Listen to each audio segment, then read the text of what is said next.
Hey, everybody. Welcome to Game Mess Mornings with me, Jeff Grubb, your host from giantbomb.com. Thank you for tuning in. In this episode, we're going to be talking about a big upcoming PlayStation showcase getting confirmed. And we keep getting rumors about the next Xbox and PlayStation 6, even though no one wants those yet. It's going to be a good one because we have Lex Luddy on the show. Lexi, how are you doing? Rob, I did not sleep at all last night because I was writing a review, not the review that went up today, a review that's going up tomorrow. And so I've been pretty much been doing nothing but playing video games and writing reviews for like the last 2 weeks straight. And I'm very ready to play something that I don't have to think about for work. So I'm thinking about finally playing some N64 games. And then, oh, no.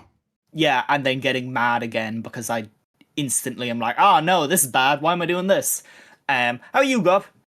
I'm good. Yeah, I played some N64 games over the weekend a little bit. I was just kind of dicking around on the 3D, the analog 3D. Still, I got that hooked up to the other TV over there, and that was a good time. I enjoyed myself. I played some Blitz because it was the Super Bowl. Sean helped me get some decomp stuff working, so I've been messing around with that. Oh, that's a good way to do it. Yeah, I have to say I really want to check out that Goemon decomp because that Goemon N64 game is one of the few N64 games I look at and I'm like, fuck yeah, hell yeah, everything about this rules. Yeah, I like those older Goemon games. I played a little bit of the Super Nintendo or Super Famicom ones every once in a while, like when I was messing around with emulators more back in the day. But I did actually play quite a bit of those N64 ones. So, yeah, I need to spend more time with the decomp stuff because that Mario 64, all those various mods and various versions, they're so well done. There's so much cool stuff in there. It's a really good time. I had a weird urge just to play some racing games recently. And so I played Need for Speed Most Wanted, and I hung out with Razor Callahan. Let me tell you, that guy is still a dick. He stole my fucking car. That bastard. Razor Callahan, I'm coming for you. What do you have a favorite Need for Speed, or is it just like a series you've dabbled in? I know it's pure nostalgia talking because it's the one that I got when I was 13, and so sure, obviously that's how it goes, it was the best one. But Need for Speed Most Wanted, the 2012 remake, I think. That's a great Criterion game. One. Yeah, that one, it's, at the time I didn't even know what Burnout was, but going back to it now, I'm like, this is just another Burnout, this is awesome.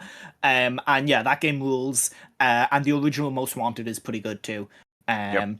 I've been playing a bit of Unbound, because that was on sale super cheap on Steam. Not bad. It's solid. It's fine. It's a good time. Like, it's solid. It's probably the way to put it. I was wondering why it felt really bad when I first loaded it up, and it turned out that I had Steam input turned on, and I was using a controller, and whatever way the Steam input is set up with that, it basically the analog stick turned into a digital control. Oh, weird. Yeah. So if I tapped the analog stick at all, it was 100%. Yeah. And so trying to drive it with any nuance was like, this feels fucking terrible. So I don't know what's up with that. You just have to turn off Steam input, which means you have to use an Xbox controller because it only supports an Xbox controller. But hey, that's fine. Yeah, that'll work. All right, let's get into things and explain ourselves. We're Giant Bomb. We are an independent video game media site. We're out here on our own. We need your help to keep things going. Go to giantbomb.com/join, become a premium member. That ensures we can keep doing everything that we do over here. It is important that we get your support because that is all we have. There are no corporations ensuring that we keep going. It's just you and us.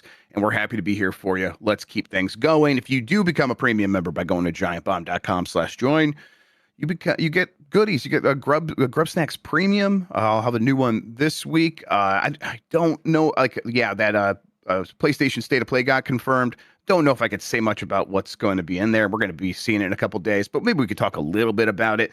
Some other things will be on there this week. Also, we got some other stuff popping off. Like, this is a good week to join Premium, basically. It'll get you right on the forefront of a couple of new things that we're dropping as well. And also, thank you to everyone who's already become a member. It means the world. If you can't financially support us, thank you for watching. Tell a friend. As far as this show goes, most weekdays, I, Jeff Grubb, will help piece your gaming life back together. That includes breaking news and maybe even some of our own original reporting. For all these topics, I'll get the input of a bona fide expert who will make me look smart. If you are watching live on Twitch, welcome. You can always listen to the show later on podcast feeds by searching for Game Mess Mornings or find the RSS feed on giantbomb.com. You can also catch the show later with chapters and timestamps on YouTube.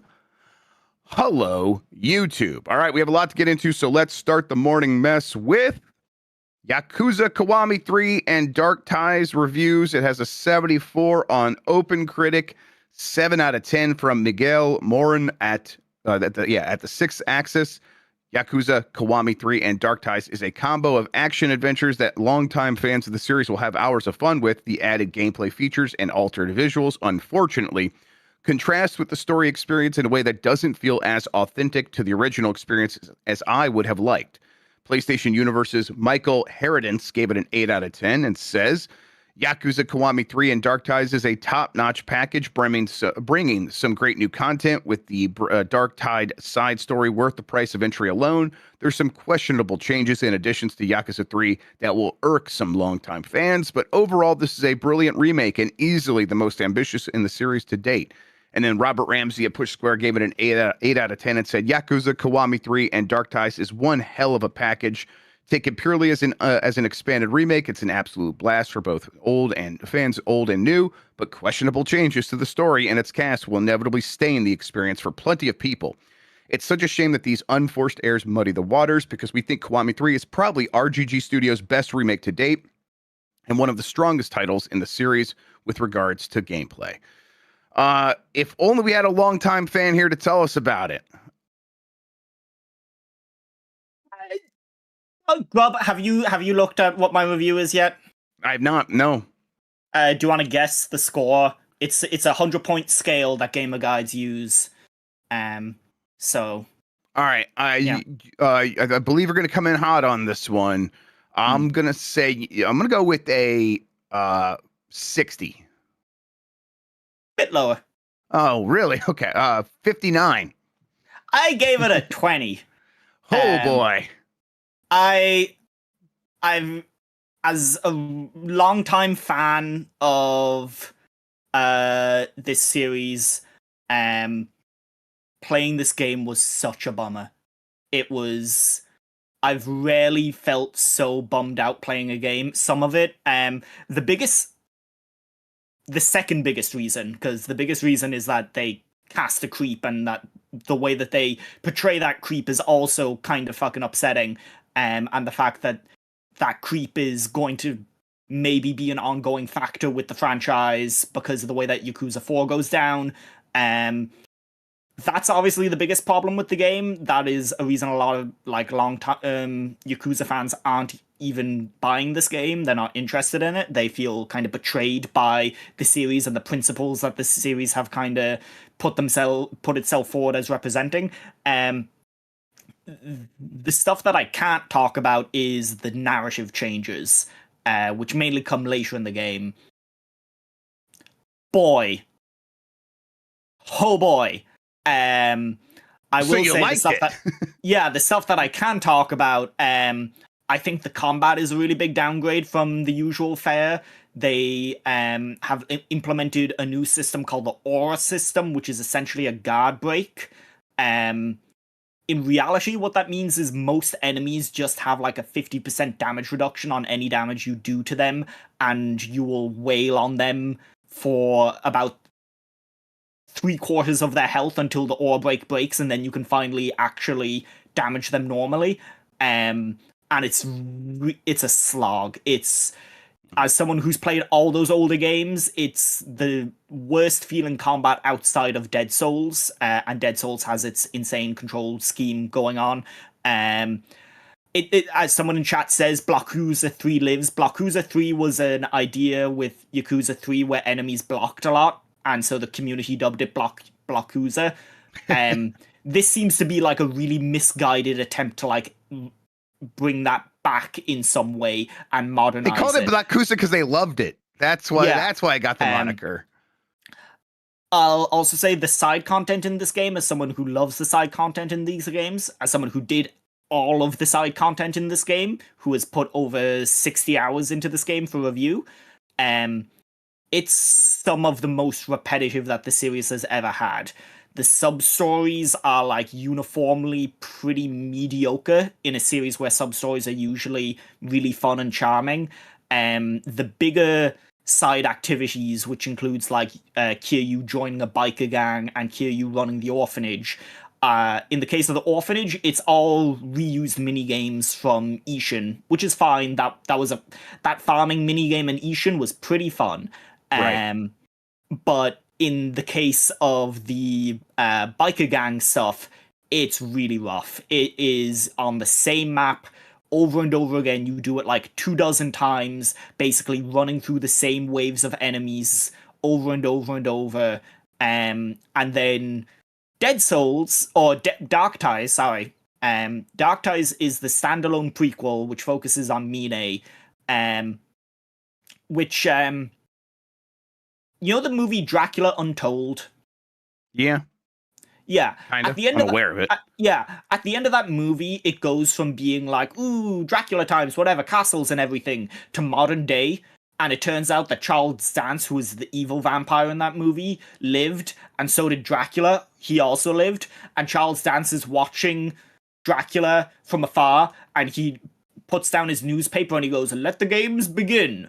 Because they were trying to set up for like a big universe. Of course. That's what Dark Ties is. And it falls so incredibly flash. And they've said that like this was originally going to be a short animated film or something. You can tell. And the side content in this is even more repetitive. It's somewhere between a dungeon crawl minigame and an extraction thing. Except there's no real incentive to ever extract early unless you run up against enemies that take so much damage that you literally can't damage them down until you upgrade yourself. So it just winds up that you are running around the same 4 dungeons for, I'd say, about 5 hours in that main side activity in Dark Ties.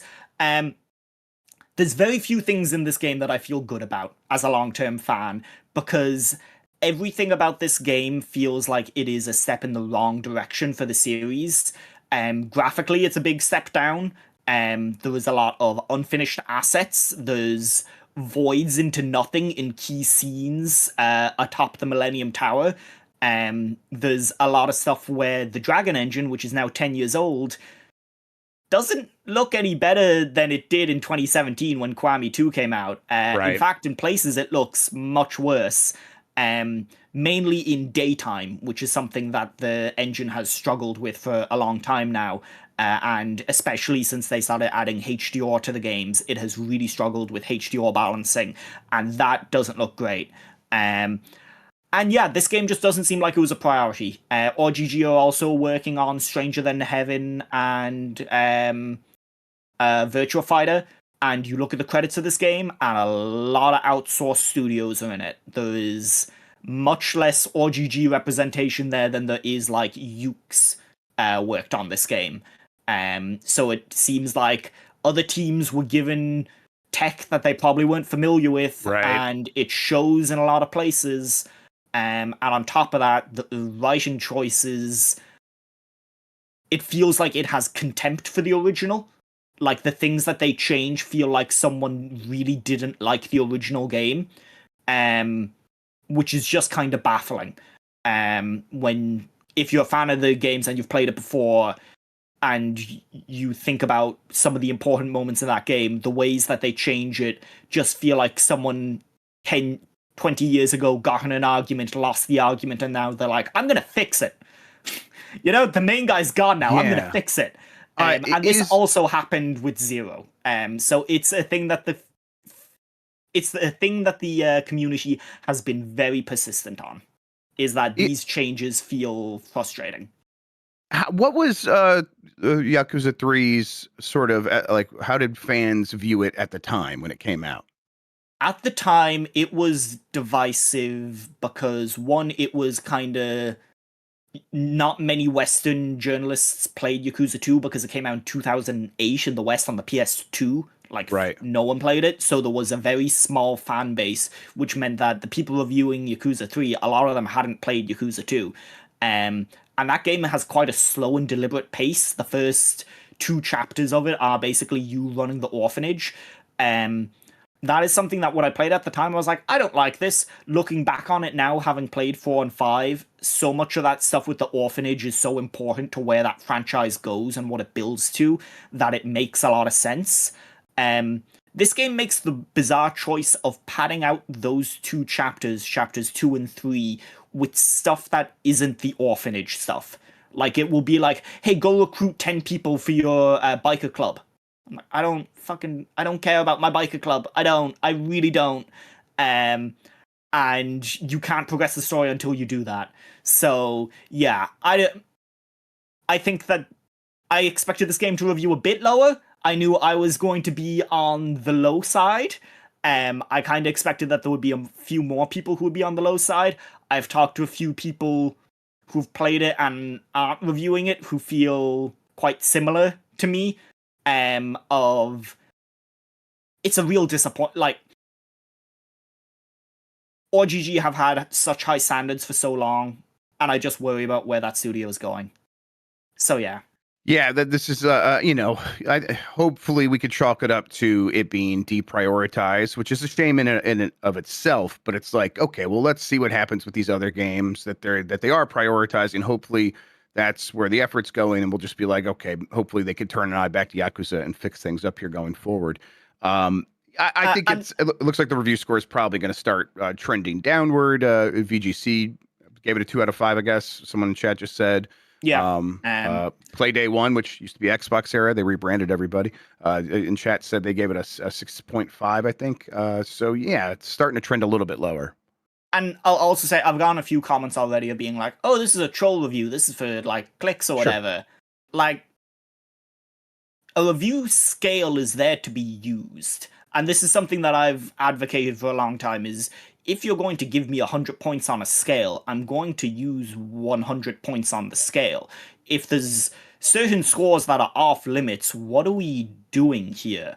Yeah. I think it makes it that's a lot more justifiable in people's brains when they see something like a 5-point scale of, of course you can't have 1 star be off limit because, that's a whole fifth of the scale. And then when you go into something like a 10-point scale, people get very antsy when they see like 2 out of 10. But I think that, like, this review, as much as anything else, is, like, it is meant to convey my feelings towards this game. That's all it's meant to do. Yes. And when I was done playing Yakuza Kiwami 3, I was left questioning why I liked this franchise so much. Oh, that sounds like 20 out of 100 is too high. That's damaging. Yeah, Jesus. It was my Metroid Prime 4. Yeah, okay. Like, and I think, and some people will say Metroid Prime 4 is a 5 out of 5 game, and that's okay. That's A-okay. No one. You're like, no one would say that. No.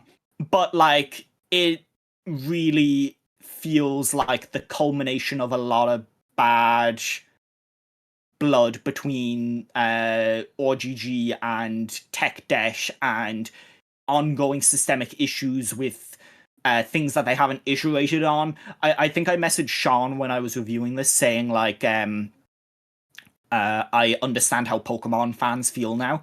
Because there's so much of... I was messaging back and forth with Ash, who wrote the VGC review, which you should go read, of being like, I can't believe they still haven't addressed this thing. I can't believe they still haven't addressed this thing. I can't... And it is the Pokemon thing, like, they still haven't added voice acting. And that's what this feels like. It feels like everything catching up with them and the yearly release cycle catching up with them. And it's just a bummer. It's a real bummer. Yeah. I'll tell you one thing about the review score. Once these people who are complaining about the troll review, once they play the game themselves, guarantee many of them are going to come back and be like, this game reviewed way too high. Can't believe all these people gave it such high scores. That's been my experience over and over and over and over again. I can already see the Reddit threads dedicated to like the exact stuff that I can't talk about, and people being like, I can't believe no one mentioned it in the reviews. I'm like, oh yeah. Oh, how I would love to. I mean, you said there's much stuff later that did bother you can't talk about, but that stuff is, you could say whether it's good or bad, right? Like you're allowed to review. It's real bad. It's real bad. There are changes that are made to the story that make the franchise's timeline no longer make sense, in a very fundamental way, and also like just kind of undercut any narrative teeth that the series once had.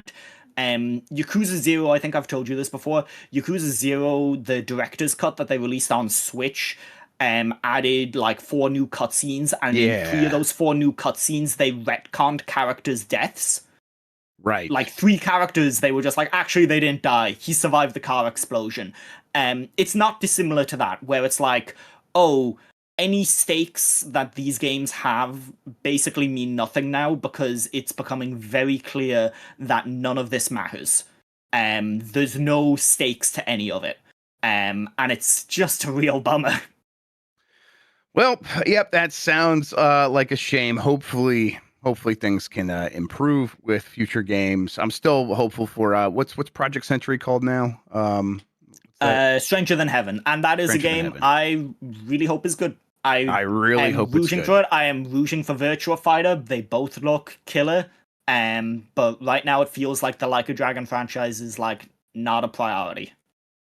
All right, let's keep going here. PlayStation State of Play confirmed for February 12th. Who could have guessed? From Jason Finelli at GameSpot.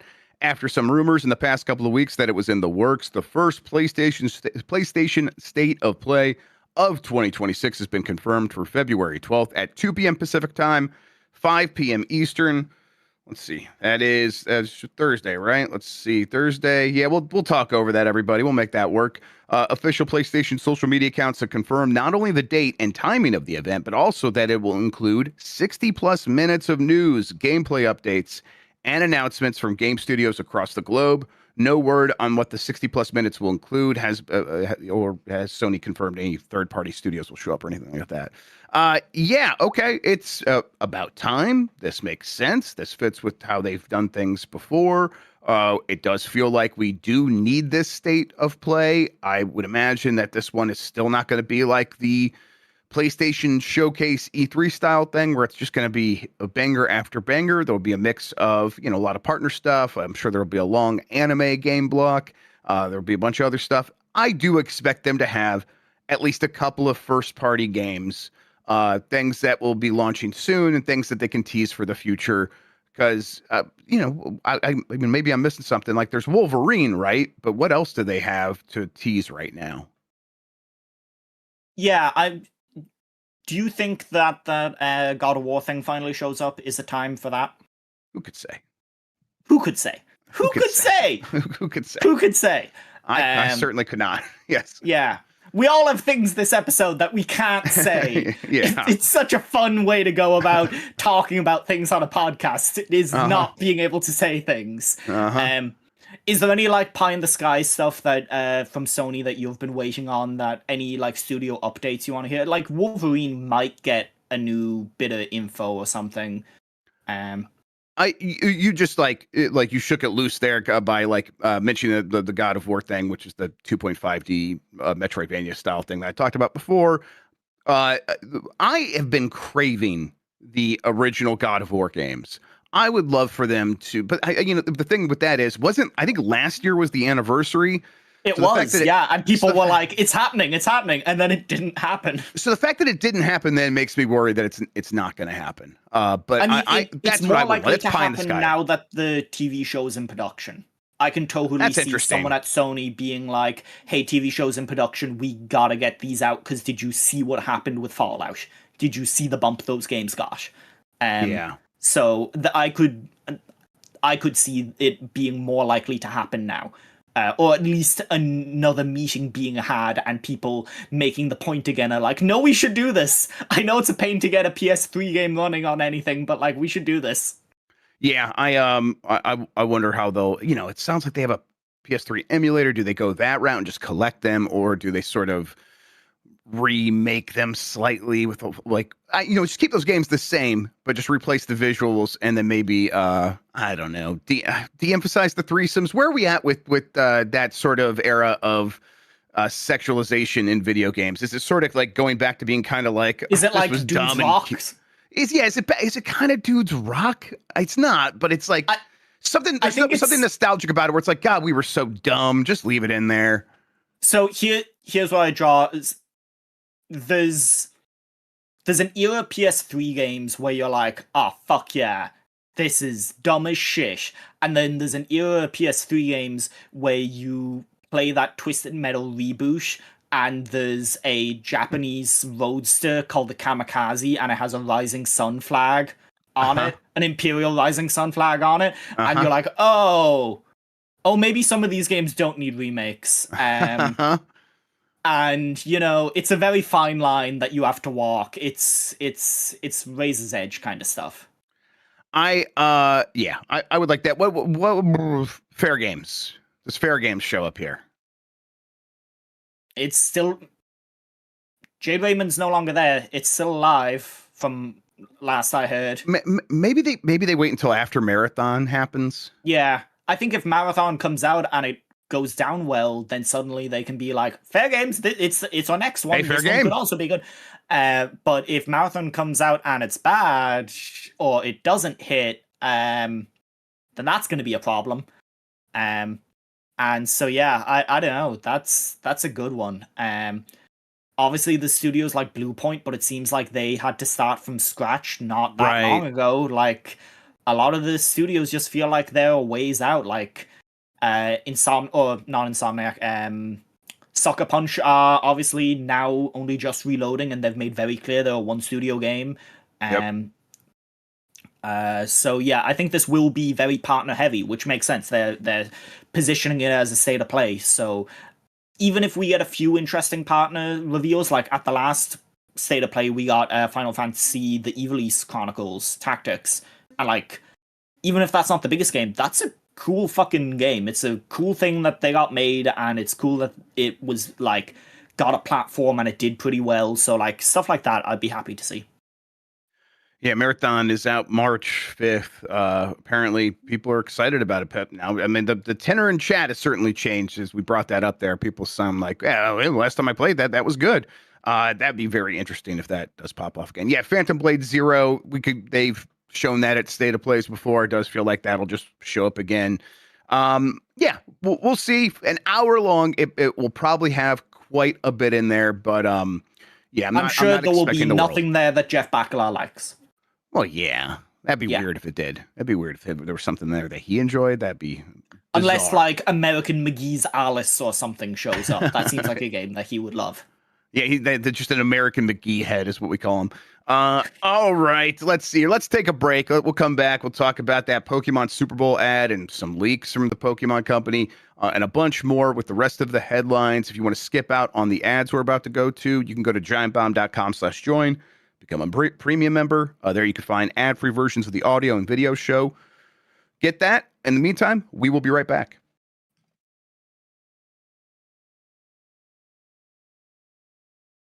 We are back. It's Game Mess Mornings. Jeff Grubb, Lex Luddy. Let's continue on here. Pokemon Super Bowl ad for 30th anniversary has a Lady Gaga singing the Jigglypuff song from Jason Finelli at GameSpot. Pokemon turns 30 this year, which is a fact that may turn many older gamers, the writer of this article included, into dust. The Pokemon Company is gearing up for a big year of celebration, which has officially begun with a 60-second ad that aired during the Super Bowl. The commercial features international celebrities like Trevor Noah, Lady Gaga, Blackpink's Jisoo, I'm sure I'm saying that wrong, and Puerto Rican rapper Young Miko, all sharing their favorite pocket monsters from across Pokemon's 30-year history. Lady Gaga notably chooses Jigglypuff and then proceeds to sing the Jigglypuff lullaby right in the middle of the ad, adding Lady Gaga sings the Jigglypuff lullaby to the list of things we thought we'd never see. This is the thing that they were teasing. We talked about it on some show last week. But hey, there's gonna be Pokemon stuff at the Super Bowl. It was just always this thing here where celebrities are, coming out there and talking about it. But it does feel like noteworthy that they had a Super Bowl ad. They had these Presence, yeah. celebrities. Yeah, they had a presence. It does feel like this is signifying that they have a lot planned and maybe even some confidence in what they have going for them this year. Did you catch this ad? What'd you think of it? I'm going to defer to the expert on this one because he's in the call with us mainly. But I do have to say I really appreciate just having an ad that is like basically just the Pokemon company going, Pokemon are pretty cool, huh? Yeah, that was People nice. like Pokemon. Yep. Like not selling anything, just being like, these are pretty cool. Jan, what did you think of Lady Gaga? I love Lady Gaga. That's it. Okay. What do you think Jan. of Jigglypuff?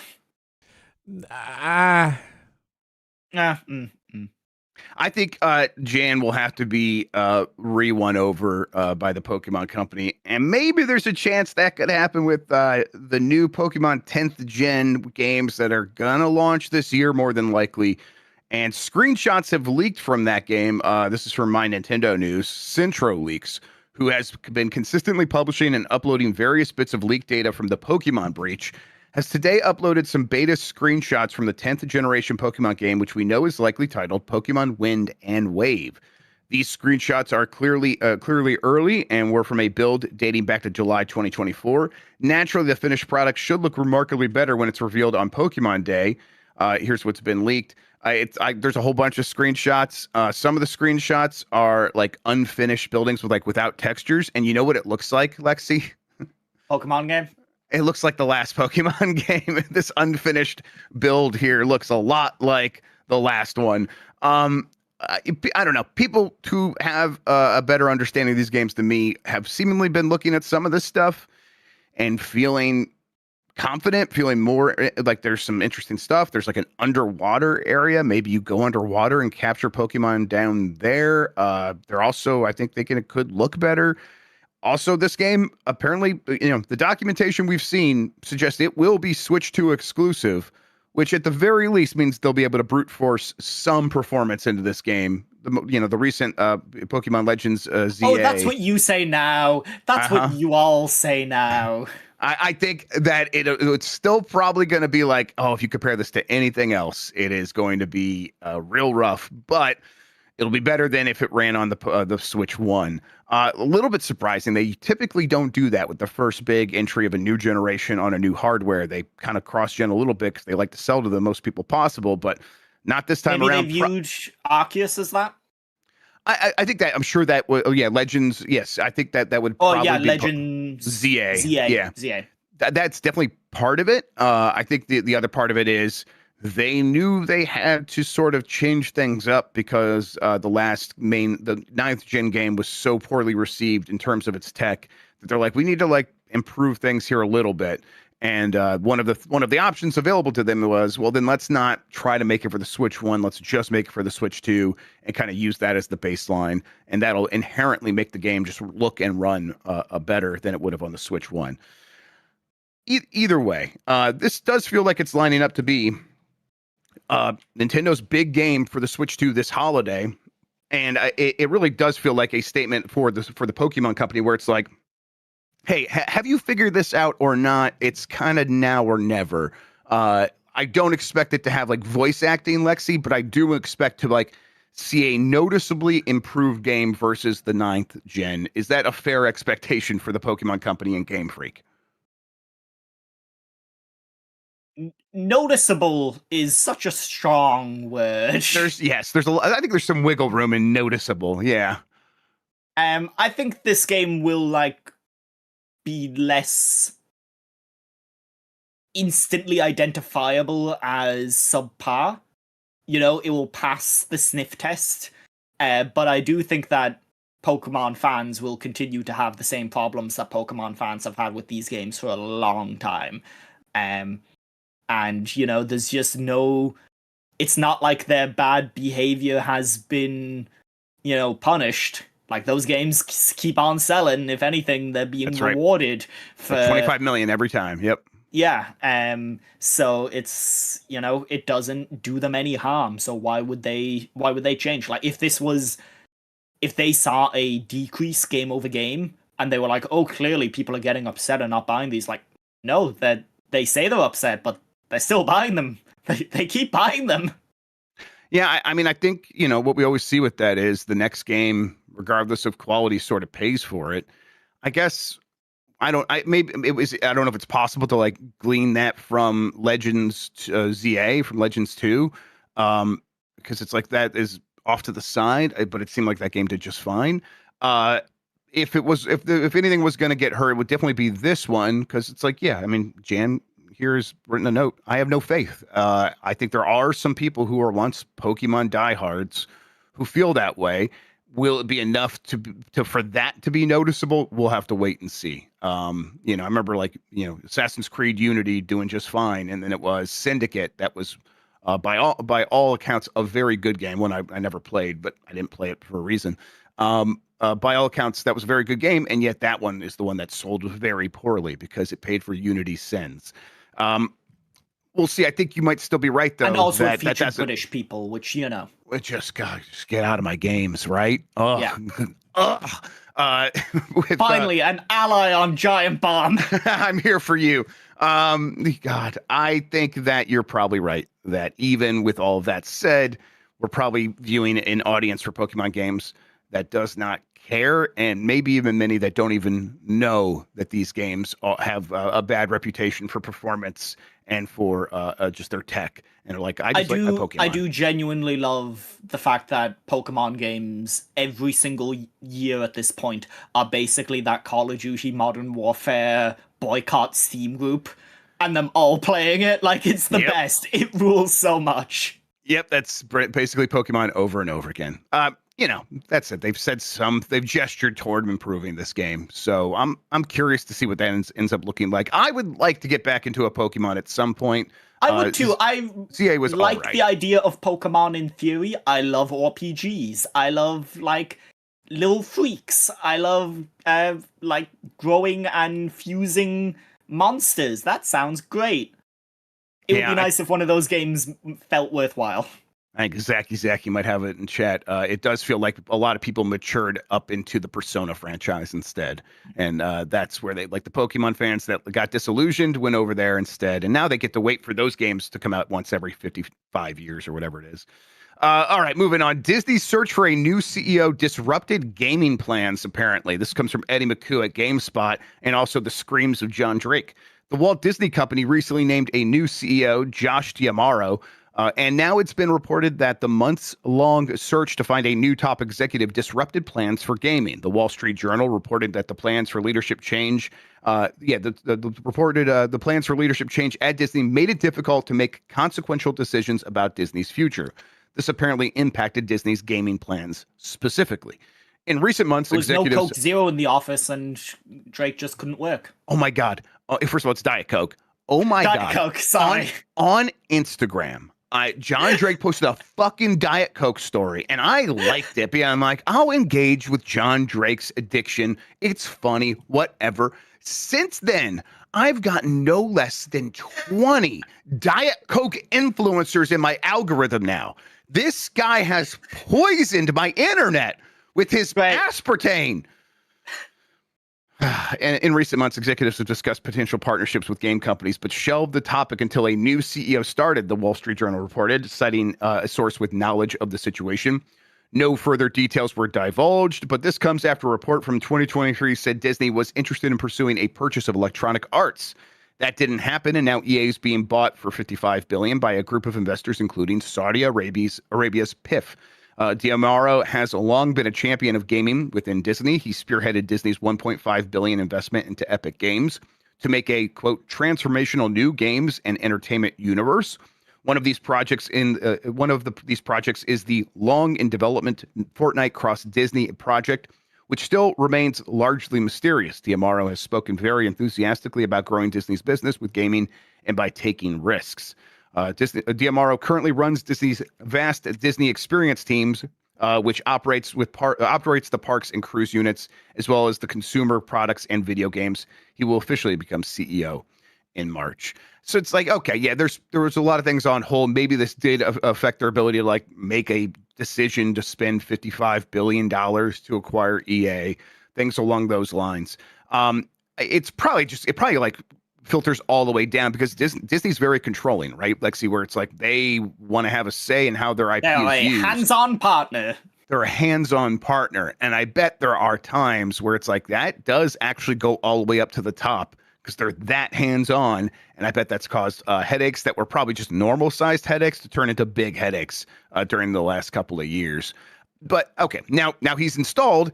He's someone who has experience with video games. Do you expect Disney to like come back full force into this space? I don't know. What do you think?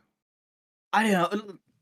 Disney's relationship with video game is always so weird. They seem very happy being a middleman at the moment and not having to have as much of the responsibility on their books. They always seem to have found actually publishing of video games and owning of studios more of a headache than anything else. And like it didn't really work with how that company wanted to operate. Right. And, you know, I'm just really excited for when they start, like, introducing park mechanics into the video games. Mandatory, because he's like, I love all these park systems so much. If you want to play the next Star Wars Jedi game, you have to, like, wait in line and watch a TV screen first where Jimmy Fallon explains how to play the game. And that will be great. Jimmy Fallon is at Universal because he's at NBC. You're right. You're Let's right. be clear. Fuck me. Yes, get it right. No, you're right. And then there's I'm a sorry lightning for lane. not respecting your culture, Grubb. Thank you. This is all we have. This is all we have, Lexi. Yeah, I think you nailed it again. Where it's just like this is a company that does not want to be in the situation that like a Warner Brothers is in, where like they're like, hey, we got all these big studios that we own. And that's kind of a pain in the ass. We want to sell them, and no one wants to sell them because we're not going to sell the IP, and they just don't want to take on this huge, capex thing where they're just gonna. And now that turns into a massive operating expenditure that they have to spend every month on this payroll. So I will say there's quite a few Disney video games I'm pretty interested in at the moment. Like that Star Wars Racer seems like they just got the guys who made all those British racing games to make a Star Wars racing game, and that sounds great. That sounds awesome. I expect them to continue down that path of doing more stuff like that. There's no, I mean, Fate of the Old Republic. Is that what it is? FOTOR. That's exciting. That's exactly what everyone's been asking for. It's exactly what everyone wants to see, and it's from so many of the people that made Knights of the Old Republic. It's the kind of thing where, okay, yeah, if you can make those deals happen and sort of facilitate it yourself and work with these external partners, yeah, that's great. It's a little bit like when Disney wants to make a movie, they bring in a director. For games, when they want to make a game, they bring in a studio, like a game studio. It's like, okay, I think that is a good format for them. I don't expect this Fortnite thing that'll be their biggest sort of boon, where like we're gonna spend most of our money in this space. Trying to be attached at the hip with something like Fortnite so that we can reach an audience that we know is constantly in there. And that's a massive audience that spends a lot of money. So I expect that to continue to be their focus. I just hope that Disney Dreamlight Valley adds even more cheeked up characters. Oh, yeah. I mean, that's a necessity at this point. Sources say don't expect Horizon Zero Dawn 3 anytime soon. This is from Ethan Gotch at Kotaku. Last week, Guerrilla Games revealed the multiplayer game it's been working on. The project is called Horizon Hunter's Gathering, and it's a tactical co-op action game that looks like someone repainted the Horizon universe with a Fortnite brush. It's the third Horizon game that's been announced since Horizon Forbidden West released. And fans are beginning to wonder what's going on with the next mainline sequel in the open world RPG series. Sources tell Kotaku it's still a ways off and not the studio's top focus right now. What is their top focus? It's this game. It's Horizon Hunter's Gathering. This is the thing that Guerrilla's been working on since like 2018. Okay, what do you take away from that, Lexi? There's a few things in this, but my biggest thing is why wasn't this announced this week at the showcase? Like, they just tweeted it out. That was pretty much the extent of the announcement was, hey, there's a Steam page live and we're tweeting about it. Which I don't know. I don't understand the thought process behind that. And is it to like get the initial reaction of the look out of the way so the people are used to it? So now when they, let's say, okay, they kind of showed off some stuff that some people are excited about, but then mostly people are talking about like, ooh, this look is very different. I'm used to the game looking this way. It looks like one of the most expensive games in the world. I want more of that. Now maybe they could surprise at this showcase at the State of Play by like focusing on the really cool stuff and the gameplay that's in there. I don't know. I'm not sure. I feel like that is just, it's worked in the opposite. If that was the thinking, it's worked in the opposite way where you now have fucking weirdos going through it frame by frame, finding the most unflattering screenshots of the female characters, being like, they made them even more ugly.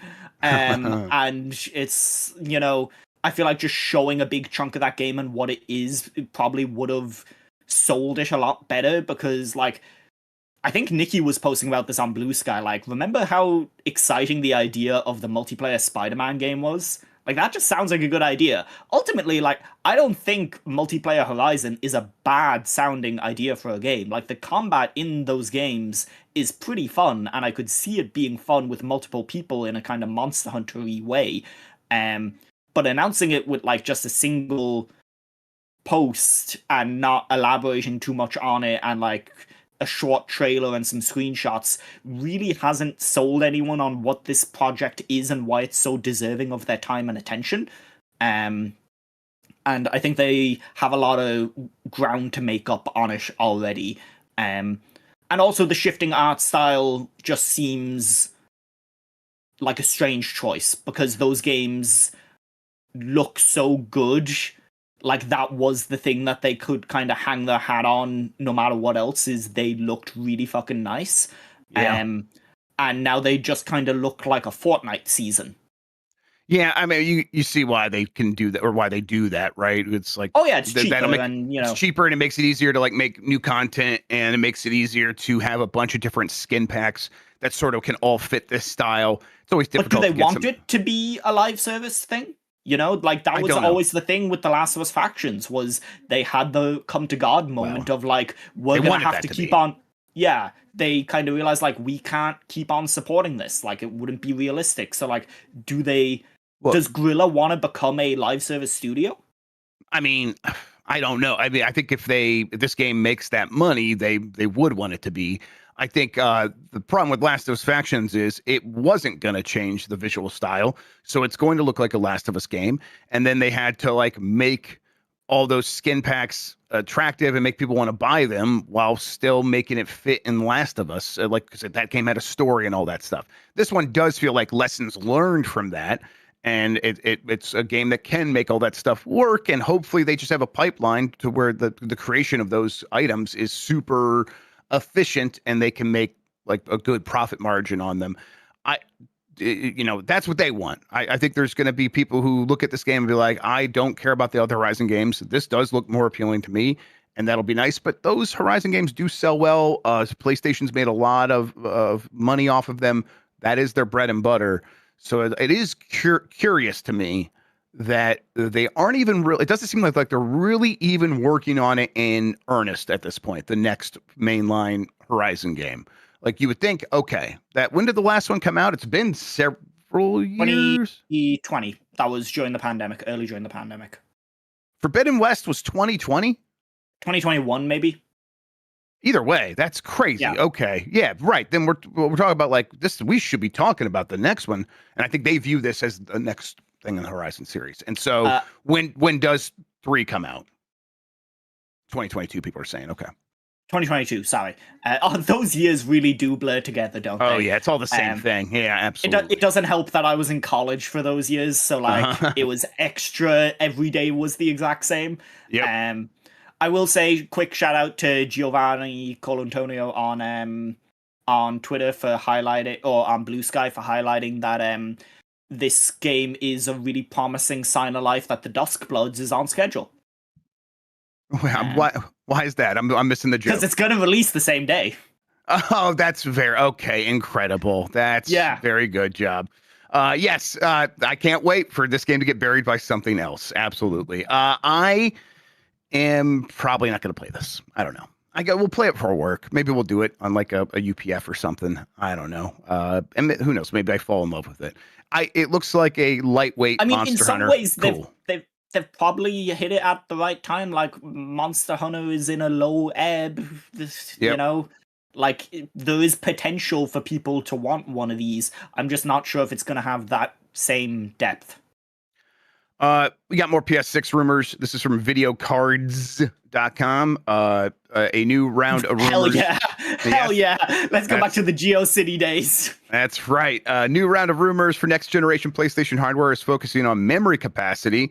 Basically, it's going to have 30 gigabytes of GDDR7 memory, which sounds expensive. It sounds very expensive. I wonder if that would be shared between, it'd probably be like the whole memory, like they shared between the GPU and the CPU. I'm pretty sure that's how consoles usually work. And that's usually how consoles work. I think I'm shooting from the hip here, everybody. Sorry. Let's see, there's a whole chart here. The PlayStation 5 has 16 gigabytes of GDDR6 memory.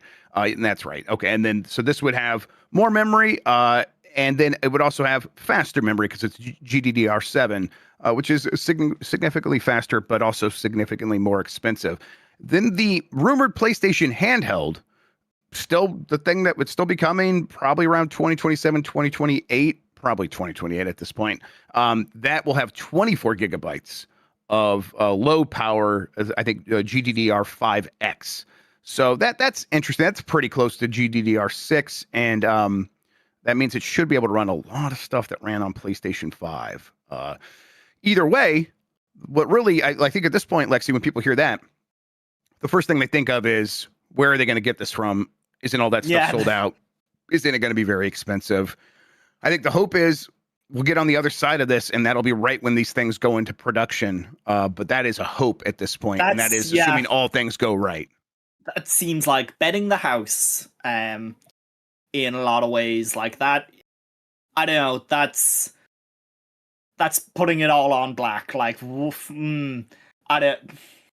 Maybe things get better. Maybe things get better, but I don't see it. This thing's going to be expensive. It's going to be pretty damn expensive. Oh yeah, I think that goes without saying at this point, right?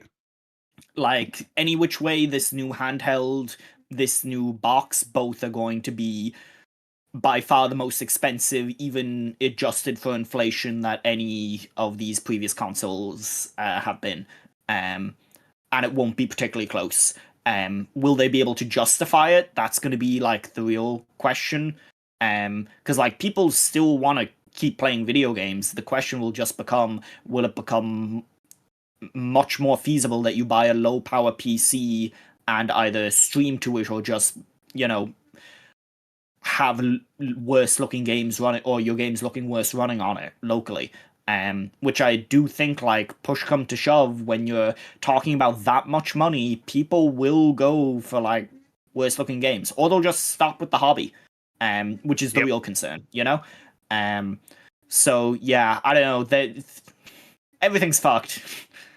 Yeah, I think the good thing for PlayStation is that having this handheld ready to go and trying to seemingly make it powerful enough to like run some PS5 games, it's gonna, like, the good news for them is they've been supporting, and a lot of people have been supporting the PS4 for a very long time, and this thing will be able to run everything on PS4 without breaking a sweat. So there will be a lot of content for this thing, and a lot of people's library is just going to transfer to it automatically, and that's exciting to me. I'm ready for like gaming to shift over to be like a handheld hobby primarily. Finally, a way to play Gravity Rush on the go. Yeah, no one's ever been able to do it before. They said it couldn't be done. All right, Xbox rumors are happening as well. Jez Corden has a whole boatload. He says that whole thing about AMD, Lisa Su, I believe that's her name, talking about the 2027 supporting of a Xbox next gen launch. That people at Xbox view that as the best case scenario, 2027. What they're really focused on is getting the operating system right, because they want it to work kind of like it does on Steam Deck, where you go into a gaming mode and then you can launch into the desktop I feel like I've heard mode. this story before, Grubb. Yes, exactly. But they continue to say that's the thing that's like the very important, because it's definitely going to be a gaming PC. They're also going to do it kind of how they do Surface, where Microsoft's going to make their own, and then other companies can release Xbox branded PCs, I guess. And like, well, the good news is they nailed it with the ROG Allies interface, and everyone loves that and doesn't have any problems with it. So like, out of the gate, perfect. Yeah, absolutely. It's like, they still seem to know that's the problem, though. And it's like, okay, at the very least, they know the problem. Do they have the ability to fix it? Well, I bet they think they have the AI to fix it, and that'll just make it terrible. At some point, it does kind of feel like, that sports team that loses every game, and they're like talking about like, we need to work on the fundamentals. We need to work on the fundamentals. Yes. And it's like, yeah, dog, we all know you need to work on the fundamentals. The fundamentals are fucked, bro. We know, we've been yelling that before the game, actually. It will have Xbox backward compatibility, though, which obviously feels like, well, it better have that, but it's going to be a PC, and that has not been the case so far. It'll be interesting to be like, okay, does that only work with this AMD chipset, or is that something that Microsoft will be able to port to Windows as a whole? Because I think that would make sense. They should be able to do that. That would be my expectation. I just wouldn't expect it right away. 2027 at the earliest.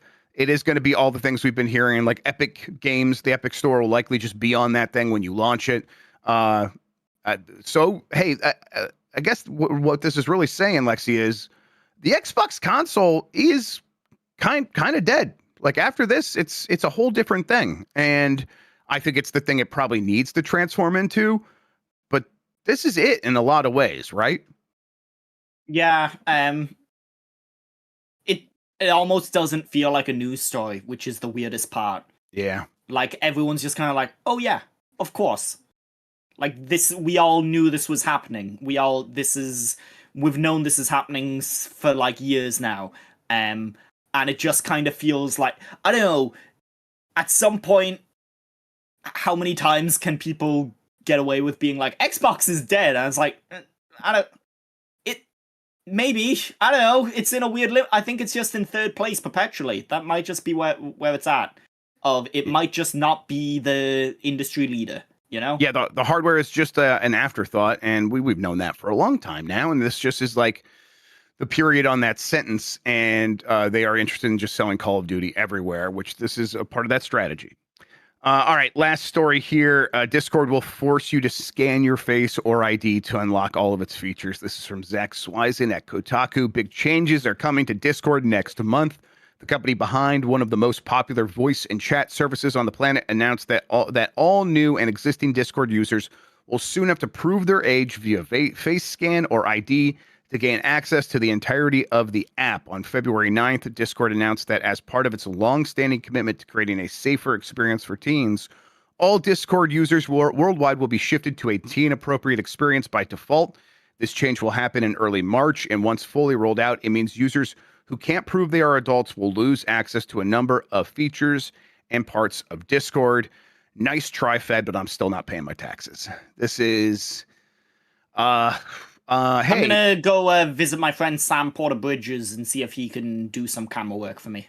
I'm going to go out there and just wait 5 minutes for the open source alternative for Discord to pop up, which I'm sure is already in the works as we are speaking, as this got announced. I'm that not didn't take long, did it? I'm not giving my license to any of these companies. Like, I'm just not doing that. And I don't really want to scan my face either. Look, if I'm not going to do it for pornography, I'm not going to do it for Discord. This is the bad internet. We're in the bad internet now, and we've known that. But it's like, oh, this is the worst case scenario where the open and free internet is now being being treated as the least common denominator, and we have to sort of play to these worst case scenarios, and these corporations do that in a way that is so ham-fisted that it's not going to protect anybody. It's not going to help anybody. It just covers their ass, legally speaking. And here we are. And we all have to get a worse internet because of it. This is very frustrating, Lexi. Chuck, you're not busy. Can you build us like a new peer-to-peer video service so that we can keep doing the show? Just like Yeah, kind of. What's your just like? Why haven't you done that already? Just a Yeah. lazy bastard. This guy, just Come on, Chuck. disgustingly Come on. slothful. Yeah, this fucking sucks. From every angle, this is dreadful. It's like a massive overstep from a corporate entity harvesting your data. And people should be rightfully pissed. And they should let them know that they are pissed about it. And if you really truly are pissed, yeah, go find an alternative. Tell me about it. Tell everyone about it. Yeah, I mean, this is what happens, and the company's going to be they're doing an IPO, right? That hasn't happened yet, but they're kind of gearing up for something along those lines, and part of that will be like global compliance, and that's their primary concern. At the end of the day, with all of these things that are free, and this is our fault, we're complicit in this. But any product that's free like this, well, you're the product. It's a story that's very old, and we all know this now.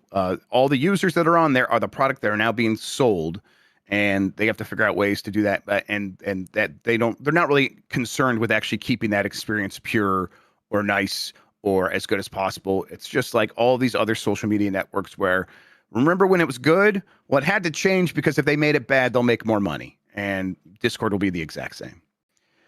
Well, I made a right. startling discovery over the weekend. I got a YouTube ad for OnlyFans' premium streaming service, which offers original content, none of which is pornographic. There's they have like reality TV shows or something. It's reality TV shows and stand-up specials. And the ad I got was like clips back to back to back from like 5 different stand-up specials where the comedian was basically making a joke being like, crypto isn't that bad when you think about it. Mm-hmm. And it was like 5 different comedians doing the same bit. Okay. Yeah, that's... I don't know who that's for. I'm like, Yeah. I think it's just for the people that make OnlyFans to like feel better because they have internalized shame or whatever.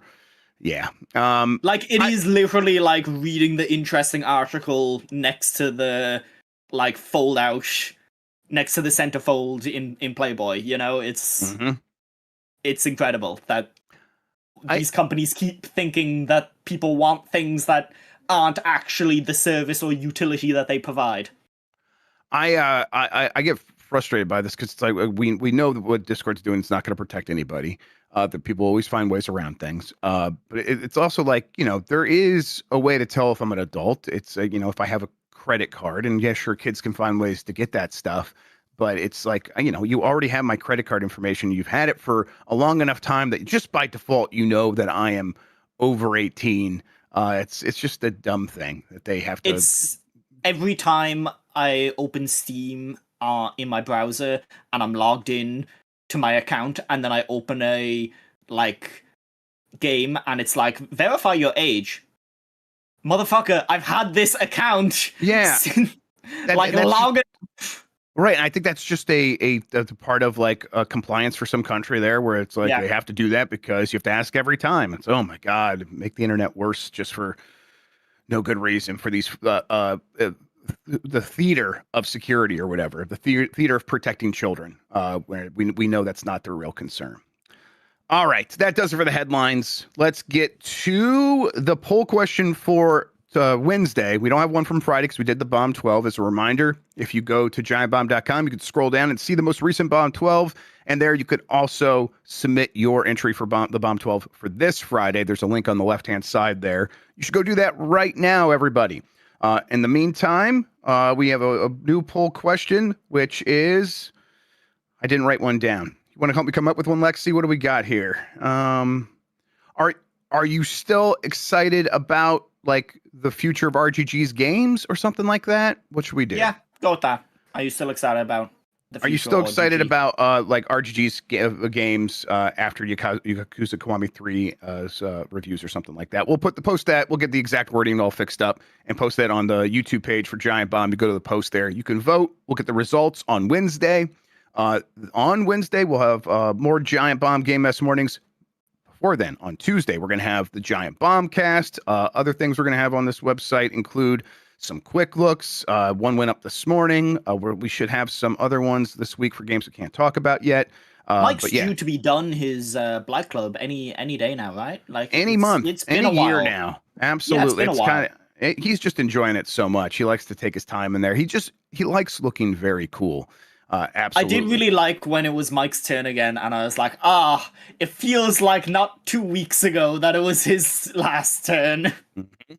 It's that was incredible. Just the fast turnaround, and then to go into this game. At the very least, it's been very funny. All right, Lexi, where can people find you on the internet? What do you have going on, and all that good stuff? Yeah, you can find me on Blue Sky at lexluddy.xyz. You can check out my review of Yakuza Kiwami 3 right now on gamerguides.com. I have another review going live on gamerguides.com tomorrow for a game that I liked more. I'll say that much, at least. And you can also check out startmenu.co.uk. We are trying to help fostering the next generation of games media people and people writing about video games and creating like a good and nice community for those folks. And you can support us over on Patreon if you like the sound of that. All right, let's see here. We did the poll question. We talked about what's happening. We'll talk over the state of play later this week, everybody. Other than that, expect a pretty normal schedule. Dan is out on assignment, but he will be back later this week. Yeah. All right. I think with all of that said, I think we could say we're going to get out of here. Lex Luddy, thank you so much for hanging out with me today and talking about video games. I really appreciate it. Always the best way to start a week.